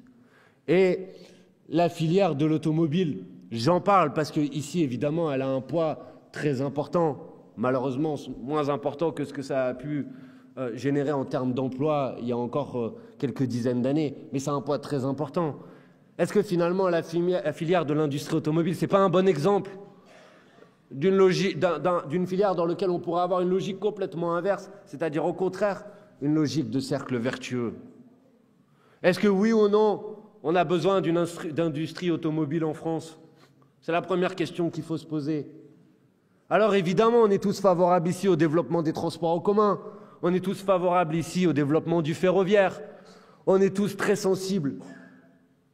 Et on considère tous qu'aujourd'hui, on n'est pas à la hauteur de nos responsabilités face au changement climatique. Et ça doit être des politiques prioritaires, évidemment. Mais à la fin, il faut avoir l'honnêteté de dire aussi que quand on aura fait tout ça, il n'y a pas toutes les mobilités qui seront couvertes par ces possibilités-là. Et donc, on aura encore besoin d'avoir des modalités, des modes de transport qui soient des modes de transport individuels. On aura besoin de nos véhicules. Et la question qui nous est posée, c'est de savoir si d'abord ces véhicules, ça doit être des véhicules qui contribuent et qui produisent, qui contribuent à notre empreinte climatique, qui contribuent aux difficultés qu'on a à respecter les objectifs des accords de Paris qu'on a fixés. Pas qu'on ne les a pas fixés pour se faire plaisir ou pour se poser des problèmes, on les a fixés parce que c'est une obligation, parce que sinon dans 30 ou 40 ans, on ne pourra plus vivre sur cette terre. Et est-ce qu'on pense que ces véhicules-là, il faut les produire en France, ou est-ce qu'on pense qu'il faut les faire venir de l'autre bout du monde? Et donc si on a une politique et une politique intelligente sur ce sujet, on dit qu'il faut avoir une filière de fabrication, une filière de l'industrie automobile en France qui travaille sur des véhicules qui sont des véhicules propres, qui travaillent avec de la chaîne de sous-traitance, qui est de la chaîne de sous-traitance en France, qui sont protégés de la compétition et de la concurrence internationale, qui préservent les emplois qu'on a sur place, qui préservent les savoir-faire qu'on a sur place et qu'on a développés pendant des années et des années. Et donc on a une politique de planification et une politique d'investissement et pas une politique qui laisse le marché décider librement de ses affectations pour aller mettre les usines à tel endroit parce qu'il y a moins de réglementation environnementale ou à tel endroit parce qu'on peut encore plus exploiter les salariés que ce qu'on les exploite déjà ici. Voilà un exemple concret d'un sujet sur lequel une logique totalement différente, elle pourrait se traduire non seulement par le fait de sauvegarder les emplois existants, mais en plus de créer des emplois supplémentaires et en plus d'avoir des filières de l'emploi de qualité et en plus une politique qui nous permette de reformer toute une chaîne de sous-traitance en France et de mettre un terme à ce grand déménagement du monde qui fait que vous avez des pièces qui sont produites dans tel pays qui vont traverser quasiment une fois la planète entière pour aller dans telle usine pour être ensuite assemblées dans une voiture qui va encore traverser la planète une deuxième fois pour être vendue à côté de chez vous. Voilà, je voulais prendre cet exemple-là parce que c'est ce qu'on a discuté tout à l'heure. Et je veux vous dire que la France Insoumise, sur ce sujet-là, on le prend très au sérieux et on travaille et il sera publié dans les prochains jours, dans les prochaines semaines. On fait les choses sérieusement, mais on travaille à un plan avec 10 propositions sur la question de la filière automobile, de qu'est-ce qu'il faudrait faire pour préserver ces emplois, pour sauver cette filière et pouvoir avoir une industrie automobile qui soit compatible avec les objectifs qu'on se fixe en termes de souveraineté et en termes de changement climatique. Donc c'est un sujet qui est un sujet déterminant, important. Et sur ce sujet aussi, je veux quand même vous le dire, parce qu'on parlait du Rassemblement national tout à l'heure, je les entends jamais parler de ce sujet. Jamais. Jamais avoir une politique intelligente. On a demandé à l'Assemblée nationale, quand Michelin a fait ses annonces de suppression d'emplois, alors que Michelin avait touché des aides publiques, j'en ai parlé tout à l'heure, on a déposé une résolution pour demander une commission d'enquête de l'Assemblée nationale pour enquêter sur la manière avec laquelle cet argent public qui a été versé aux entreprises a été utilisé. Ils ne sont jamais là. Ils ne l'appuient pas. Ils ne la soutiennent pas. Ils ne la votent pas. Je vous ai parlé de décisions budgétaires, de propositions qu'on a faites, de la taxe Zuckman sur les milliardaires. Ils sont contre. Ils ne la votent pas. Je vous ai parlé de la proposition de l'impôt universel sur toutes les entreprises, qui consiste juste à faire une chose simple, c'est que les gens payent les impôts là où ils produisent. Et ils ne sont pas là. Ils ne la votent pas. Tout à l'heure, je vous ai parlé en introduction, je veux quand même vous le raconter, de la situation des écoles et de la fermeture des écoles à Auxerre. Le député, celui qui a remplacé, malheureusement, notre camarade Florian. Et franchement, tout au long de cette journée, quand j'ai rencontré les différentes actrices et les différents acteurs, je me suis dit que, franchement, ils ont perdu un député de combat. Et j'espère que c'est que temporaire, parce que dans ce territoire, on a bien besoin d'un député de combat pour soutenir les mobilisations. Mais vous savez, les députés, on a le pouvoir d'interroger le gouvernement.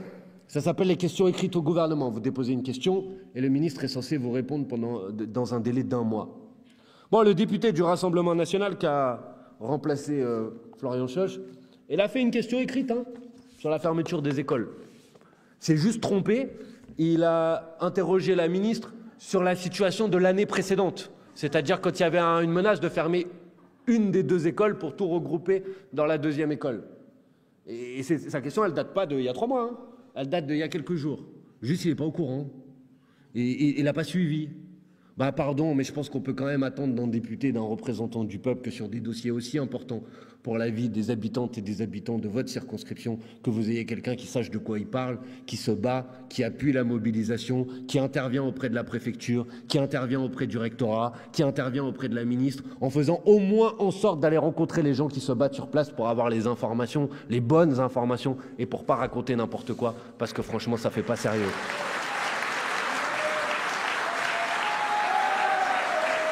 Donc, ici, j'ai pas besoin de le dire, je pense, mais parlez-en autour de vous. Ceux qui sont très contents d'avoir fait élire un député du Rassemblement national à la place de Florian Schoch dans cette circonscription, bah franchement, ils peuvent s'en mordre les doigts aujourd'hui. Parce que, ok, ils ont voté pour lui. Et alors? Qu'est-ce que ça a fait? Qu'est-ce que ça a produit? Qu'est-ce que ça a changé? À quel moment il était là pour se battre pour les dossiers locaux? À quel moment il a pris les bons votes et les bonnes décisions à l'Assemblée nationale? Jamais. Jamais. Bref, je ne vais pas parler de tout le temps, mais je voulais quand même en dire un mot, parce que cette manière, cette duplicité, cette hypocrisie qui consiste à venir pendant les campagnes électorales, à faire comme si on se battait pour les gens, qu'on se battait pour les sujets qui tiennent à cœur aux gens, et à faire l'inverse une fois qu'on est aux responsabilités, elle est tout à fait insupportable. Bref, tout ça, vous pouvez me dire, mais c'est un meeting sur la 6e République, on en est un peu loin. Eh bien, ce que je voulais vous proposer, c'est de voir qu'en fait, on n'en est pas loin du tout. Parce que quand on parle de secteurs industriels comme le secteur de l'automobile, par exemple, quand on parle de décisions absurdes qui sont prises par des grands groupes de ce secteur, qui se traduisent par des catastrophes industrielles, qui se traduisent par des fermetures d'emplois par milliers ou par dizaines de milliers, alors la 6e République ne peut pas être qu'une revendication démocratique. Elle doit aussi être une revendication sociale. Et si vous voulez faire en sorte d'avoir une démocratie qui fonctionne mieux, évidemment, ça passe par des nouveaux droits démocratiques pour les citoyens. Florian a évoqué le référendum d'initiative citoyenne ou la possibilité de révoquer des élus qui ne respectent pas leurs promesses. Mais la 6e République, elle doit aussi poser la question des nouveaux droits pour les salariés dans l'entreprise. C'est-à-dire que les salariés dans l'entreprise, représentés par leurs organisations syndicales, elles doivent avoir leur mot à dire sur les décisions stratégiques qui sont prises par les groupes. Elles doivent avoir des places et des droits de veto dans les conseils d'administration. Elles doivent pouvoir dire non quand une décision stratégique est prise par un groupe qui va se traduire par des difficultés économiques par ce groupe et par des destructions d'emplois et des pertes de savoir-faire. La 6e République, c'est une revendication démocratique, mais c'est aussi une revendication sociale. Et la démocratie qu'on veut défendre dans la société de manière générale, elle doit aussi se traduire par des revendications démocratiques dans l'entreprise. C'est une question très importante, vieille d'un certain point de vue, comme la bataille du monde ouvrier. Vous vous rappelez ce que Jaurès disait sur le fait que la Révolution française avait permis aux citoyens d'être en quelque sorte maîtres dans la société, mais que le capitalisme leur rendait serfs dans l'entreprise. La 6e République, c'est une revendication démocratique, mais c'est aussi une revendication sociale. Et donc, ce n'est pas une question qui est une question déconnectée de la multiplication des suppressions d'emplois, de l'impasse dans laquelle se trouve aujourd'hui un certain nombre de filières économiques. Parce que si on avait interrogé, si on avait consulté, si les salariés avaient eu leur mot à dire sur les décisions stratégiques qui avaient été prises dans ce groupe, et encore une fois, j'ai pris la filière automobile pour l'illustrer, mais je pourrais en parler dans d'autres filières, alors on ne serait pas dans cette difficulté aujourd'hui. Parce que les salariés, eux, ils connaissent bien leurs outils de travail, ils connaissent bien les enjeux de leur filière, ils connaissent bien, ils s'intéressent au sujet. On a besoin de leur avis, que leur avis soit pris en compte, pas dans des consultations bidons pour avis, comme on dit tout à l'heure. J'aurais dit, mais tel plan, c'est pas voté par les salariés, c'est pour avis. Donc en fait, que ce soit pour ou contre, ils font ce qu'ils veulent après. Il faut du pouvoir pour les salariés dans l'entreprise, et ça doit être une partie intégrante de la revendication pour la 6e République. Camarades, vous me dites si je suis trop long, parce que j'ai plus de compteur. La 6e République, elle est démocratique, Florian en a parlé, je vais rapidement. La 6e démocratique, elle est évidemment aussi écologique. Nadège rappelait tout à l'heure que la constitution de la 5e République date de 1958. Je pense que tout le monde ici, en faisant un effort, un peu de téléportation mentale, en 1958, peut se dire qu'en 1958, la revendication écologique, l'urgence climatique, l'urgence environnementale, c'était un sujet qui n'existait pas. Or, une constitution, ce n'est pas seulement fait pour organiser les pouvoirs et l'organisation de la vie démocratique d'un pays, c'est aussi pour élever au rang de principes fondamentaux un certain nombre de questions qu'on inscrit dans la Constitution parce qu'on pense que ces sujets sont des sujets majeurs et qui ne doivent pas pouvoir être remis en cause comme ça. D'ailleurs, c'est une grande fierté pour nous, les Insoumis, que ça soit à l'initiative de la France Insoumise, portée par Mathilde Panot, président du groupe parlementaire de la France Insoumise, que l'année dernière, la France ait introduit le droit à l'IVG dans la Constitution. C'est une grande victoire. Et donc, la 6e République, elle doit aussi être une revendication écologique. Et donc, il faut introduire ce qu'on appelle la règle verte dans la Constitution, c'est-à-dire l'idée que chaque année, on ne peut pas prélever davantage à la planète que ce qu'elle est capable de régénérer, que c'est notre devoir. Vous savez, chaque année, il y a le jour du dépassement mondial.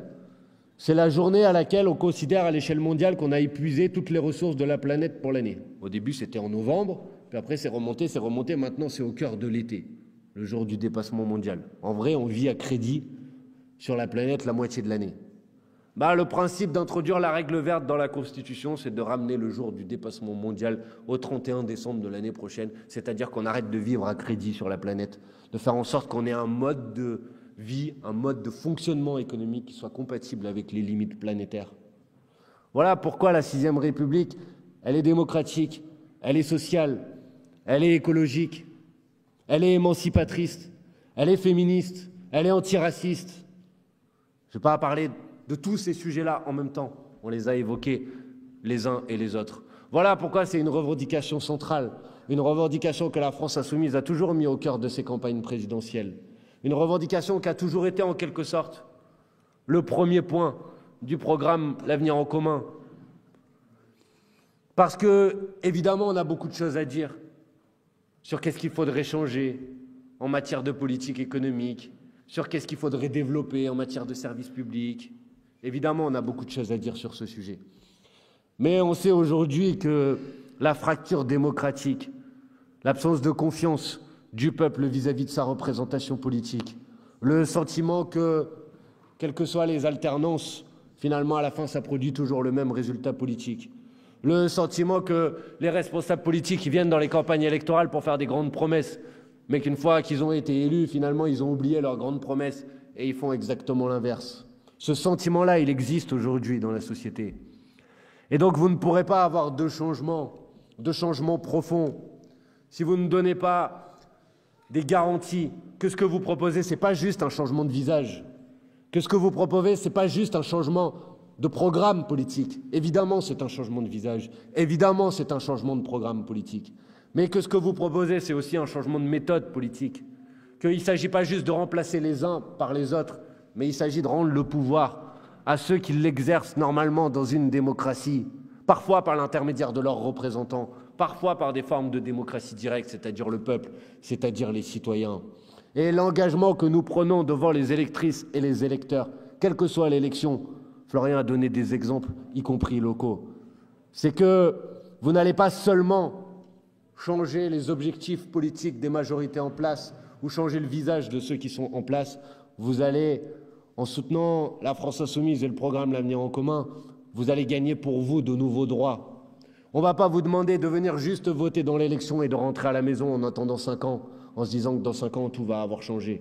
On va vous demander de devenir actrice, acteur de ce changement politique, de voter, d'avoir des référendums, d'avoir des pouvoirs d'interpellation, d'avoir des pouvoirs d'action, d'être associé à une politique de planification écologique. C'est ça qu'on a besoin pour sortir le pays de l'impasse dans laquelle l'ont mis les libéraux et les alternances successives.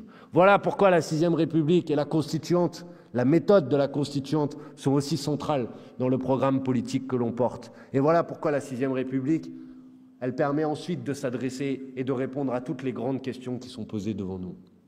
Et c'est la raison pour laquelle cette revendication de 6e République, évidemment, elle sera au cœur des prochaines batailles électorales à laquelle la France Insoumise va participer.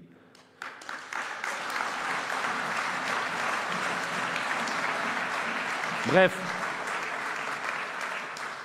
je sais que quand je dis ça, peut-être certains se disent « Ah, c'est beau, mais est-ce qu'on va vraiment y arriver ?» Je sais que certains peuvent se dire, et je le comprends, on a l'impression que de toute façon, ça ne peut pas changer, que la politique, ça ne va rien changer. Et je veux juste vous alerter sur une chose, et je vais aller vers ma conclusion, et que tout le monde prenne bien conscience de ça. Vous savez, à la fin, il y a quand même un mystère auquel tout le monde devrait répondre.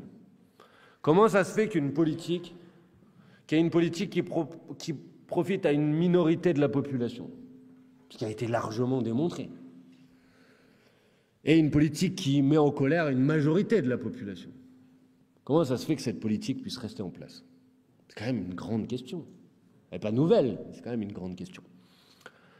C'est possible parce que ceux qui nous dirigent aujourd'hui, ils utilisent et ils disposent d'outils qui leur permettent de maintenir leur domination alors qu'ils sont minoritaires dans la population. La 5e République en fait partie, la démonstration a été faite avant moi. Le monde médiatique en fait partie, en saturant le débat sur les thématiques qui cherchent à nous diviser, à nous fracturer, plutôt que sur les thématiques centrales sur lesquelles le pays, le peuple dans sa globalité pourrait se regrouper et se rassembler. Les sondages en font partie. Notre principal adversaire en vérité, évidemment, c'est le Rassemblement national, évidemment, c'est les macronistes, mais mettons ça de côté. Notre principal adversaire, c'est la résignation. Notre principal adversaire, c'est le sentiment que ça ne sert à rien. Notre principal adversaire, c'est le sentiment qu'on n'y arrivera jamais. Notre principal adversaire, c'est cette logique qui consiste ensuite à ce que des gens se disent « de toute façon, ça ne sert à rien d'aller voter parce que ça ne changera rien ». C'est ça notre principal adversaire.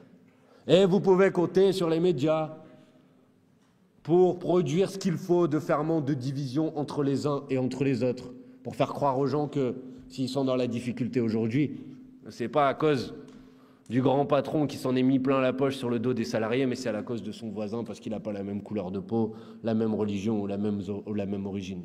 Ils savent le faire, c'est ce qu'ils font à longueur de journée. Et vous pourrez compter sur les sondages pour vous dire vous n'y arriverez jamais. Ça a commencé, ça va continuer. Regardez, c'est simple. On a fait la campagne présidentielle de 2022. Au début de la campagne, Jean-Luc Mélenchon, 8%, Marine Le Pen, 30%. Chiffres vérifiables, ils sont sur Wikipédia. Ils recensent tous les sondages. Le soir de l'élection présidentielle, Jean-Luc Mélenchon, 22%, Marine Le Pen, 23%. Petit calcul rapide.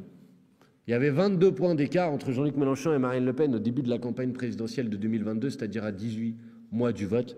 Il y avait 1 point d'écart le jour de l'élection. Mais pendant des mois et des mois, ils ont pu dire ils n'y arriveront jamais, ça ne marchera pas, c'est trop dur, la marche est trop haute. Et même le vendredi, à 2 jours de l'élection présidentielle, Jean-Luc Mélenchon 17%, Marine Le Pen 23%. Ah, c'est pas mal, Mélenchon il a bien progressé, mais 17 à 23, il n'y arrivera jamais. Restez à la maison, ne vous enflammez pas, c'est perdu, le deuxième tour ça sera celui-là. Et à la fin ça fait 22-23. Alors quand je vois qu'il y a des sondages qui nous sondent à 13%, à 2 ans de l'élection présidentielle, perso je me dis que c'est pas mal. Je me dis que c'est un bon départ. Je me dis que c'est un bon départ. Je me dis que c'est un bon départ et je me dis que finalement, si on continue à faire notre travail patient, à convaincre sur le programme, à rassembler, à avancer, à ne pas se laisser intoxiquer, manipuler, démoraliser parce qu'on va entendre à la télévision. Si on continue à faire de la politique sérieusement, en prenant les préoccupations des gens, en étant au contact des difficultés, en proposant des solutions pour le faire. Le pays, il n'est pas acquis, ni à la poursuite et à la continuité du macronisme, ni à la victoire de l'extrême droite. Aux dernières élections législatives, 27 sondages sur 27 ont dit que le Rassemblement national allait gagner. 27 sondages, tous les sondages qui ont été faits, disaient que le Rassemblement national allait avoir plus de sièges que le nouveau Front populaire. Les gens commençaient à dire « Bardella, Premier ministre », etc. Vous l'avez tous entendu comme moi. D'ailleurs, il y a beaucoup de gens qui ont peur, à juste titre. Et puis, le soir de l'élection, c'est le nouveau Front populaire qui a eu plus de sièges que le Rassemblement national. Et si on avait écouté les sondages, on avait perdu par avance. Donc je veux juste vous dire, ne vous laissez pas démoraliser par ce climat. Les batailles qu'on mène, les idées qu'on défend, le programme qu'on porte, c'est un programme juste, c'est un programme qui répond aux besoins de la population. Et c'est un programme qui peut rassembler autour de ces revendications une majorité du peuple français. Et c'est le travail qu'on va mener à toutes les prochaines échéances électorales, que ce soit des législatives, des municipales ou des présidentielles. Et on a besoin de vous pour venir participer à ce travail, pour venir aider à ce travail, pour venir convaincre autour de vous. Et vous pouvez compter sur notre appui, sur notre soutien, sur notre détermination. Tout à l'heure, il y a des gens qui me disaient « Ah bravo, c'est dur ». C'est pas pour nous que c'est le plus difficile. Hein? Vous savez, quand c'est dur, parce que bon, c'est vrai, on se fait insulter, on se fait caricaturer, on a des gardes à vue plutôt que des interviews médiatiques. Je pense que tout le monde l'a vu, mais c'est pas grave ça. Ce qui est important, c'est de penser à la condition de vie de millions de Françaises et de Français qui sont aujourd'hui dans la difficulté.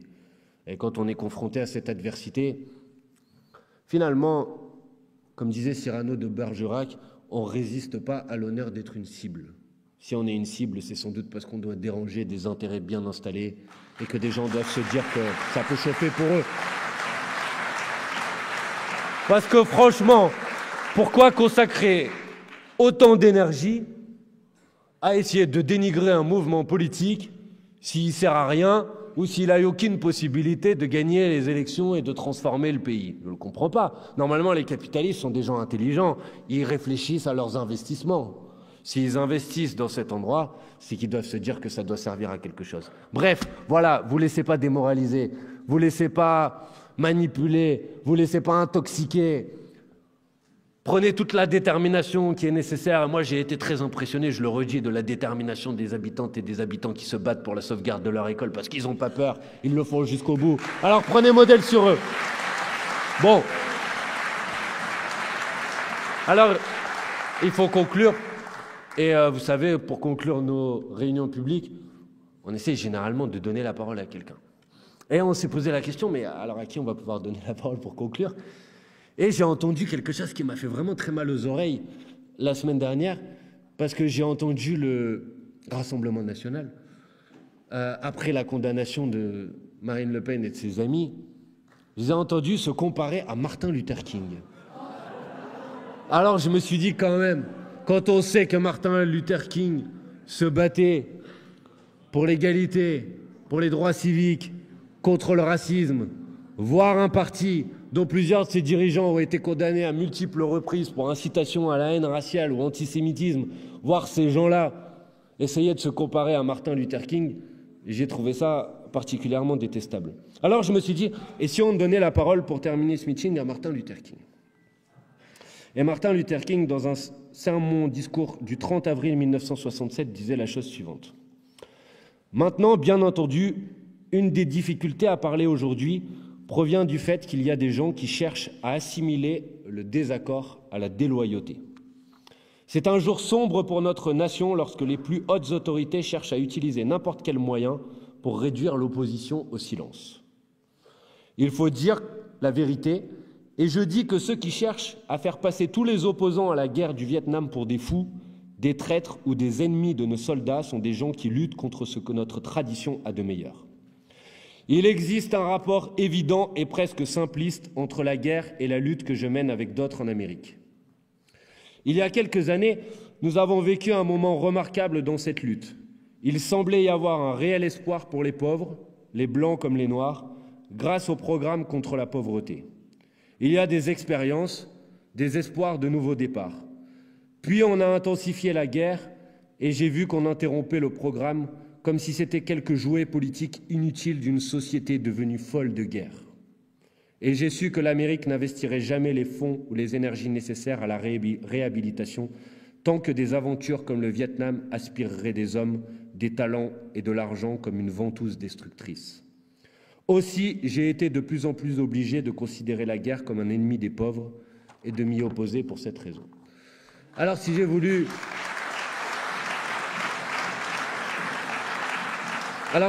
donner la parole à Martin Luther King à la fin de cette réunion publique, c'est parce que je crois que ces mots résonnent assez bien aujourd'hui où certains cherchent à utiliser la guerre comme un prétexte pour nous imposer encore des sacrifices politiques encore davantage que les années précédentes. Alors, je vous dis merci d'avoir été présents ce soir et rendez-vous le 1er mai pour la paix et contre la guerre sociale.